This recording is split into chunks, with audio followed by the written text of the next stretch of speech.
Good evening friends, welcome to all of you on my YouTube channel English journey. Friends, आज हम लोग as you like it का एक बेहतरीन quotation discuss करने जा रहे हैं।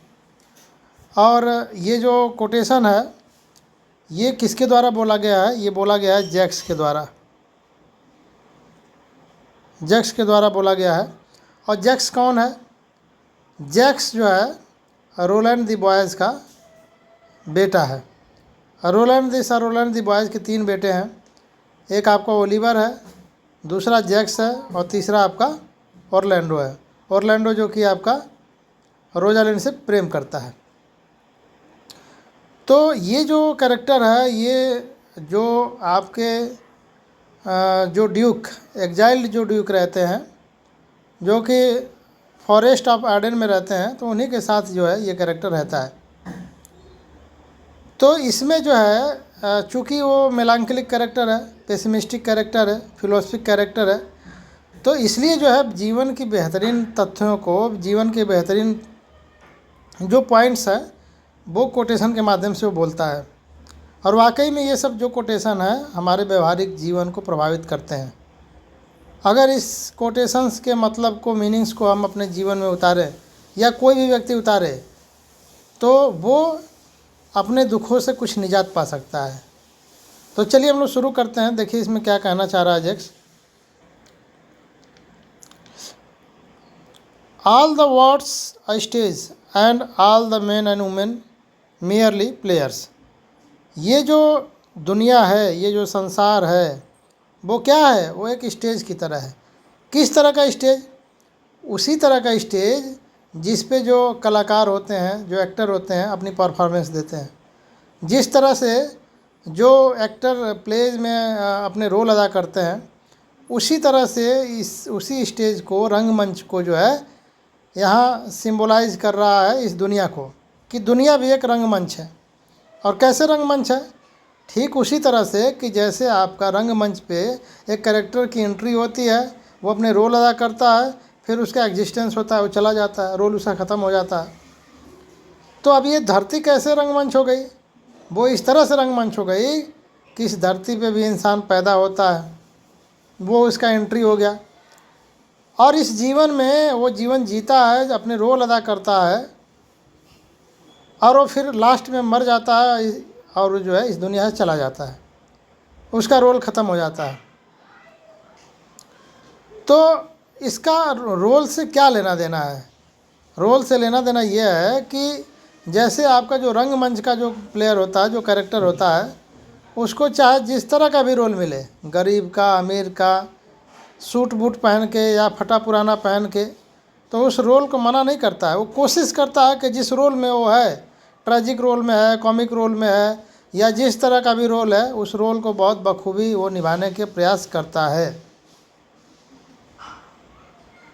और जो हमारा ये भौतिक रंगमंच है, जो हमारा ये धरती जो रंगमंच है, तो इसमें भी हमें वही चीज़ें अपनानी चाहिए कि अगर व्यक्ति इस धरती पे आया है तो उसे अपने जीवन को, अपने कैरेक्टर को निभाना चाहिए, उससे इसे भगना नहीं चाहिए अपने जीवन से।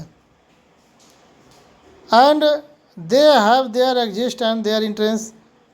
अभी मैंने बताया कि इस धरती पे जो रंगमंच है, ये हमारा धरती, इसमें भी आपका एग्जिस्ट है और इंट्रेंस है। And one man in his time plays many parts. और व्यक्ति जो है इस रंगमंच पे, ये धरती के रंगमंच पे जब वो आता है, तो एक बार में, जब ये यानी कि एक जीवन में वो कई सारे रोल अदा करता है। कभी बच्चा का रोल अदा करेगा, कभी बड़े का रोल अदा करेगा, बालक का रोल अदा करेगा, वृद्धावस्था का रोल अदा करेगा, कभी अमीर का, कभी गरीब का, कभी स्टूडेंट का, यानी कि जो भी रोल है उसके जीवन में, वो अपने रोल को वो अदा बखूबी करेगा। और यहाँ कह रहा है कि act his act being 7 ages. और ये जो एज है आपका, ये जो रंगमंच है, इस पे 7 यानी कि 7 तरह के उसके रोल होते हैं। एक ही जीवन में, एक ही एंट्री में 7 तरह के रोल अदा करता है। तो ये कौन कौन है? पहला आपका इन्फेंट का है, पहला आपका इन्फेंट का है, शिशु का है। शिशु के रूप में इस रंगमंच पे व्यक्ति आता है, रोते हुए आता है, ठीक है। और जो उसका शिशु का जो रोल होता है वो अपना वो अदा करता है। फिर उसके बाद जब आगे बढ़ता है इन्फेंसी से, तब वो जो है स्कूल बॉय का रोल अदा करता है। स्कूल बॉय का, बालक का रोल अदा करता है। बच्चा स्कूल जाता है, स्कूल से अपने जीवन के लिए सीखने का प्रयास करता है। और फिर उसके बाद जो है थर्ड आपका जो है लवर का रोल अदा करेगा, प्रेमी का रोल अदा करेगा। वो किसी महिला के प्रेम कई तरह के हो सकते हैं, उस पर बात करेंगे हम लोग तो लंबा जाएगा। लेकिन यहाँ पे वो जो है किसी महिला के किसी युवती के प्रेम में डूबता है, और वह जो युवती होती है वो उसके पूरे लाइफ को में बस वही इम्पोर्टेंस रखती है। उसे लगता है कि ये हमारी लाइफ है, सब कुछ है। अभी सैयारा मूवी आई है हाल फिलहाल में, बहुत सब देख देख करके रो रहे हैं।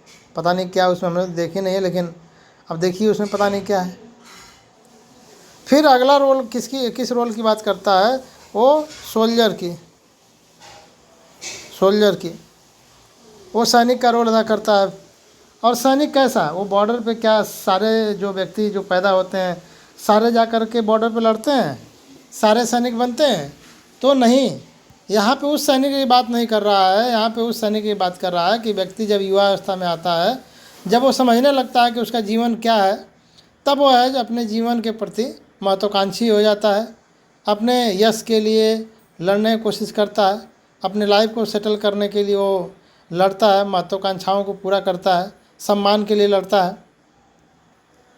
और फिर उसके आगे बढ़ता है तो अगला उसका स्टेज आता है जस्टिस